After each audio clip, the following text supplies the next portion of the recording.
नमस्कार, जय हिंद, वंदे मातरम। साथियों, सभी का स्वागत है आपके अपने educational YouTube channel MP exam cracker में। दोस्तों, साइंस के ऐसे क्वेश्चन आ रहे हैं ना अभी एमपी पुलिस में, वो सारे क्वेश्चन आपको कराऊंगा। ठीक है, जो जो इंपॉर्टेंट आ रहे हैं वो सारे क्वेश्चन कराऊंगा। देखो, ऐसे क्वेश्चन आ रहे हैं और यहाँ से बहुत सारे क्वेश्चन फंसने की पूरी संभावना है, तो वीडियो पूरा एंड तक देखना। चैनल पर नए हो सब्सक्राइब कर लेना। पहला क्वेश्चन देखो, NaCl प्लस AgNO3, तो इससे क्या बन रहा है?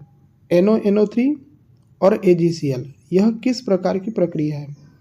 ये क्वेश्चन है, तो इसका आंसर क्या आएगा? तो ये द्विविस्थापन अभिक्रिया है। क्यों है? क्योंकि देखो यहाँ पर Na विस्थापित हुआ किससे? NO3 के साथ, तो यहाँ पर एक विस्थापन और Ag का विस्थापन Cl के साथ, मतलब दूसरा विस्थापन, तो ये द्विविस्थापन अभिक्रिया हो गया।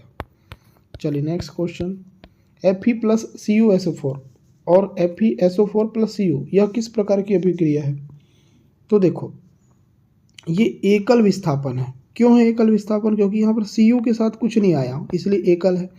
Fe के साथ SO4 आया परंतु Cu अकेले रह गया, तो ये एकल विस्थापन अभिक्रिया है। ऐसे क्वेश्चन आपको एग्जाम में देखने को मिल रहे हैं। नेक्स्ट क्वेश्चन, रेडॉक्स अभिक्रिया किसे कहते हैं? रेडॉक्स अभिक्रिया में जब ऑक्सीकरण और अपचयन दोनों साथ में हो तो उसको रेडॉक्स अभिक्रिया कहते हैं।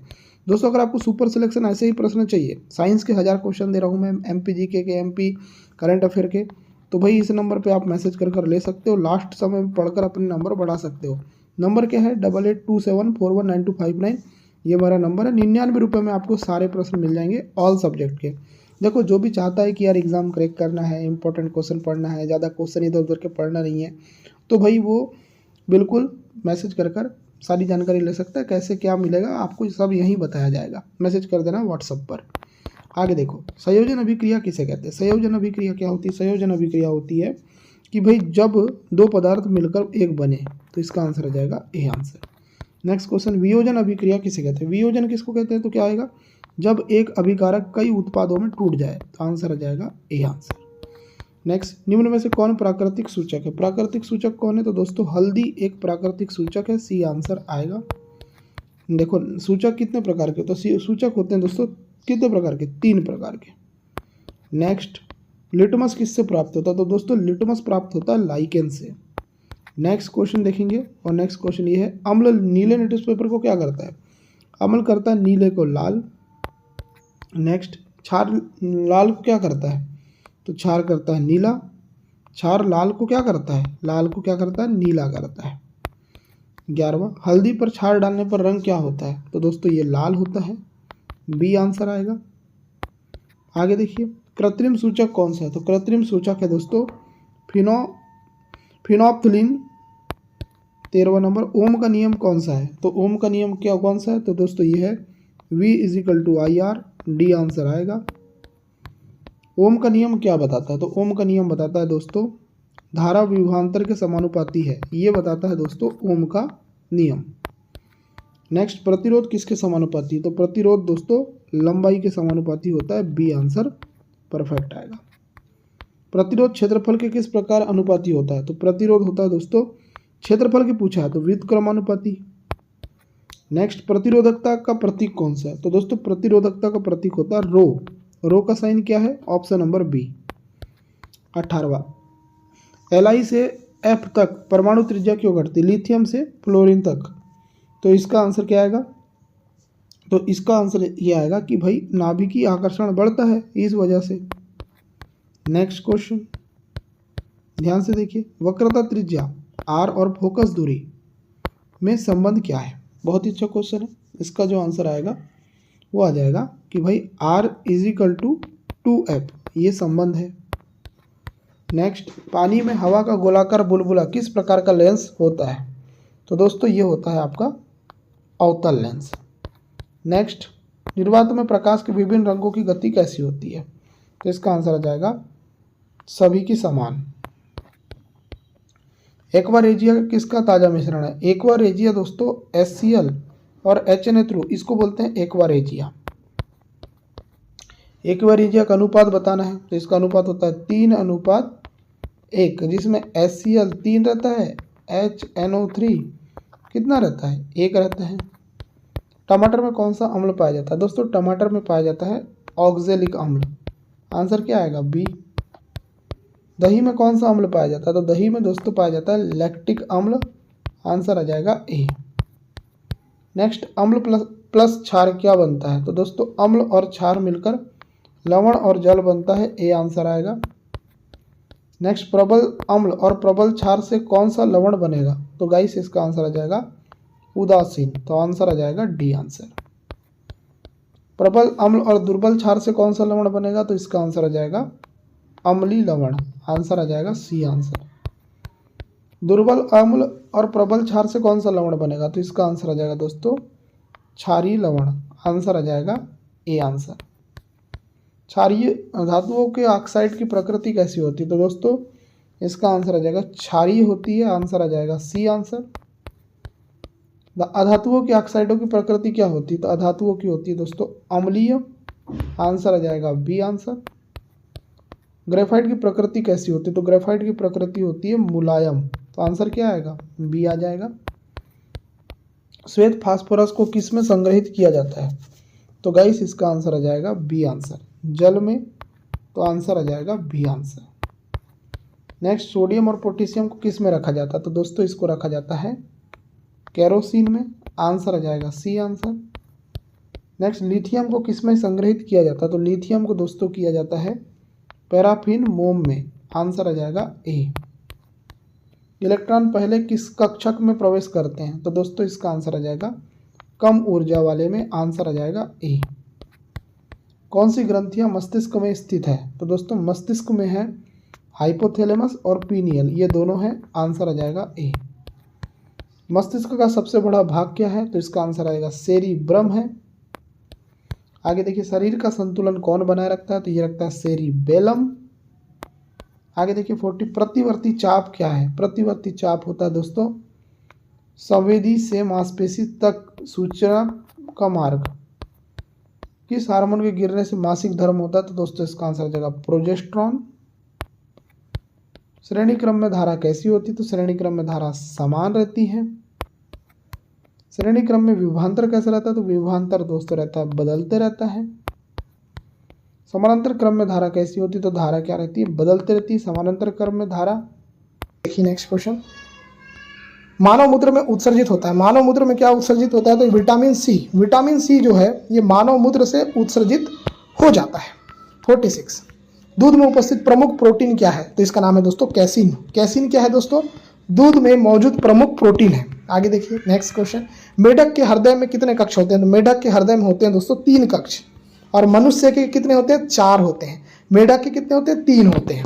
आगे देखिए 48, मानव शरीर की प्रमुख ग्रंथि कौन सी है? तो दोस्तों इसका जो आंसर आ जाएगा पिट्यूटरी ग्रंथि, जिसको हम बोलते हैं पीयूष ग्रंथि, जिसको हम बोलते हैं मास्टर ग्रंथि। आगे देखिए 49, मानव शरीर में सर्वाधिक मात्रा में पाया जाता है।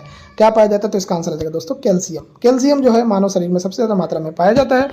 आगे देखिए 50 क्वेश्चन, कोशिका का आनुवांशिक पदार्थ क्या है? तो दोस्तों ये है आपका डीएनए। डीएनए, ठीक है। चलिए आगे देखिए 51 क्वेश्चन, आनुवांशिक के नियम का जन्मदाता कौन है? दोस्तों ये है ग्रेगरी मेंडल। ग्रेगरी मेंडल क्या है? तो आनुवांशिकी का नियम के जन्मदाता। आगे देखिए 52, किसान का परम सहायक माना जाता है। दोस्तों किसान का परम सहायक आपको पता ही है, केचुआ को मानते हैं। आगे देखिए 53, कोशिका के केंद्रक की खोज किसने की थी? दोस्तों जिसने की थी उनका नाम है रॉबर्ट ब्राउन। क्या नाम है इनका? Robert brown. आंसर आ जाएगा बी। आगे देखिए नेक्स्ट क्वेश्चन, सबसे बड़ा फल व पुष्प क्रमशः है? तो दोस्तों इसका आंसर आ जाएगा आर्किडीज। आर्किडीज जो है ये सबसे बड़ा फल है, और रेफलेसिया जो है सबसे बड़ा पुष्प है। नेक्स्ट, स्तंभकंद, धनकंद, सलकंद और प्रकंद का सही उदाहरण है? तो दोस्तों स्तंभकंद का उदाहरण क्या है? तो स्तंभकंद का उदाहरण है आलू। फिर बात करते हैं धनकंद का उदाहरण क्या है? तो धनकंद का उदाहरण है बंडा। सलकंद का उदाहरण है प्याज, और प्रकंद का उदाहरण है अदरक। आंसर आ जाएगा बी। नेक्स्ट क्वेश्चन, अमरूद, अंगूर, शरीफा व टमाटर के खाने योग्य भाग होते हैं? तो दोस्तों खाने योग्य भाग को बोलते हैं फल भित्ति। आंसर आ जाएगा आपका सी आंसर। आगे देखिए 57, आम, पपीता, बेर के खाने योग्य भाग होते हैं? तो दोस्तों इसका आंसर आ जाएगा मध्य फल भित्ति। आंसर आ जाएगा सी आंसर। 58, अदरक व आलू के खाने योग्य भाग है? तो दोस्तों इसका जो आंसर आ जाएगा वो आ जाएगा तना है, तना। 59, मानव शरीर में रक्त की मात्रा कितनी होती है? तो मानव शरीर में रक्त की मात्रा होती है 7%। कितनी होती है? 7%। आगे देखिए नेक्स्ट क्वेश्चन, मनुष्य के मस्तिष्क का औसत वजन कितना होता है? दोस्तों याद रखिएगा इस क्वेश्चन का आंसर 1350 से लेकर 1400 ग्राम, आंसर आ जाएगा सी। आगे देखिए 61, ऊंट की गर्भ अवधि कितनी होती है? तो ऊंट की गर्भ अवधि होती है दोस्तों 320 से लेकर 350 दिन, आंसर आ जाएगा सी। आगे देखिए 62, गाय तथा भैंस की गर्भ अवधि कितनी होती है? दोस्तों याद रखिए इसका आंसर आ जाएगा 280 व 300 दिन, आंसर आ जाएगा बी आंसर। आगे देखिए 63, पैतृकता सिद्ध करने में उपयोग होता है, किसका उपयोग होता है दोस्तों? ये होता है डीएनए और फिंगर प्रिंटिंग का, तो आंसर आ जाएगा बी। 64, दूध में पाई जाने वाली शर्करा है, दूध में पाई जाने वाली शर्करा का नाम क्या है? तो इसका आंसर आ जाएगा दोस्तों लैक्टोज, आंसर आ जाएगा डी आंसर। आगे देखिए 65, मूत्र का निर्माण किसमें होता है? तो मूत्र का निर्माण होता है दोस्तों वृक्क या गुर्दा में होता है। आगे देखिए 66, सबसे लंबा कृमि होता है, सबसे लंबा कृमि कौन सा होता है? तो इसका आंसर आ जाएगा टैप वर्म। टैप वर्म क्या होता है? सबसे लंबा कृमि होता है। आगे देखिए 67 क्वेश्चन, प्रकाश वर्ष किसका मात्रक है? प्रकाश वर्ष जो मात्रक है दोस्तों ये दूरी का मात्रक है, आंसर आ जाएगा आपका बी आंसर। आगे देखिए 68 क्वेश्चन, कपड़ा सुखाने वाली मशीन किस सिद्धांत पर कार्य करती है? दोस्तों ये काम करती है अपकेंद्री बल पर, आंसर आ जाएगा बी आंसर। आगे देखिए 69 क्वेश्चन, एक अश्व शक्ति बराबर होता है, तो एक अश्व शक्ति में बराबर होता है दोस्तों 746 वाट, ठीक है, इसको हम समझा देते हैं आपको 746 वाट, ठीक है। चलिए आगे देखिए 70, जल का घनत्व अधिकतम और आयतन न्यूनतम होता है, तो कब होता है? तो ये होता है 4 डिग्री सेल्सियस पर, आंसर आ जाएगा आपका सी। 71, पदार्थ का लघुत्तम अंश होता है, तो पदार्थ का लघुत्तम अंश होता है क्वार्क, क्वार्क इसका राइट आंसर आएगा क्वार्क।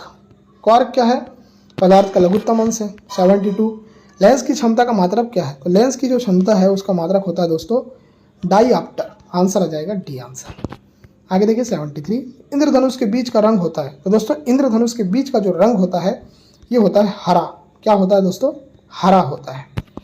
आगे देखिए 74, रंग का प्रकीर्णन निर्भर करता है, किसके ऊपर निर्भर करता है? तो दोस्तों ये करता है तरंग दैर्ध्य के ऊपर, आंसर आ जाएगा सी आंसर। आगे देखिए 75 देखो, रेटिना पर बना प्रतिबिंब होता है, तो रेटिना पर जो प्रतिबिंब बनता है ये होता है वास्तविक, उल्टा और छोटा।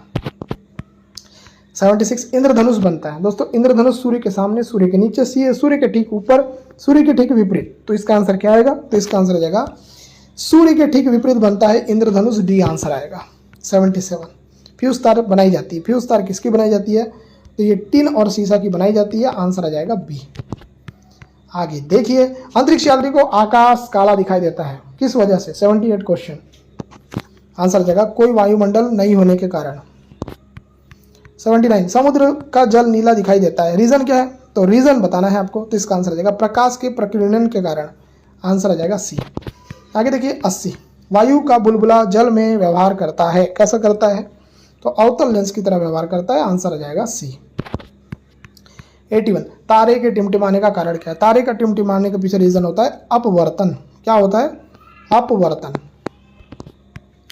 82, हीरे का चमकना और मृग मरीचिका बनने का कारण क्या है? तो दोस्तों इसका जो आंसर आएगा पूर्ण आंतरिक परावर्तन। आगे देखिए 83, ध्वनि का वेग अधिकतम होता है, ध्वनि का वेग अधिकतम किस में होता है? तो दोस्तों ये स्टील में होता है। आगे देखिए नेक्स्ट क्वेश्चन, निम्न में से किस रंग की तरंग दर सबसे कम होती है? दोस्तों इसका जो आंसर आ जाएगा बैगनी।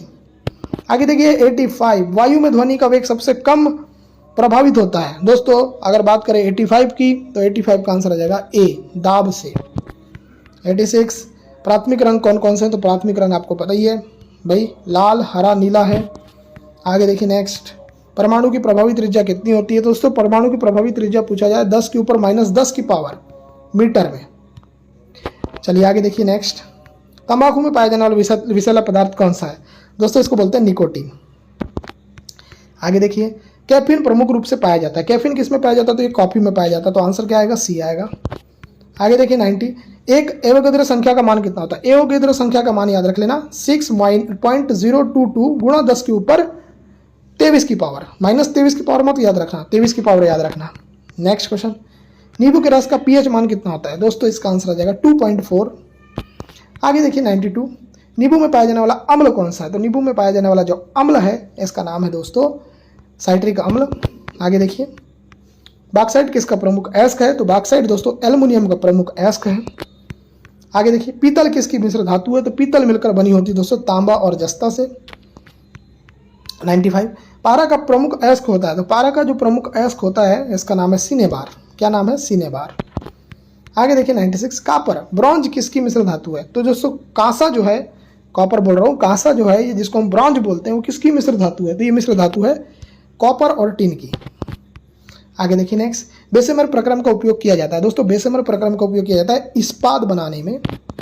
आगे देखिए 98 शुद्धतम सोने की शुद्धता कितनी होती है, दोस्तों इसका आंसर आ जाएगा 24 कैरेट। देखो भाई एक सोना जो होता है वो ना 24 कैरेट का होता है, ठीक है। आगे देखिए 99 क्वार्टज मुख्य रूप से किन तत्वों से बना होता है, क्वार्टज बना होता है दोस्तों सिलिकॉन और ऑक्सीजन से, ठीक है। आज का अंतिम क्वेश्चन 100 क्वेश्चन, लोहे का सबसे शुद्धतम रूप कौन सा है, तो शुद्धतम रूप है दोस्तों पिट वाला लोहा। इसका आंसर आ जाएगा सी।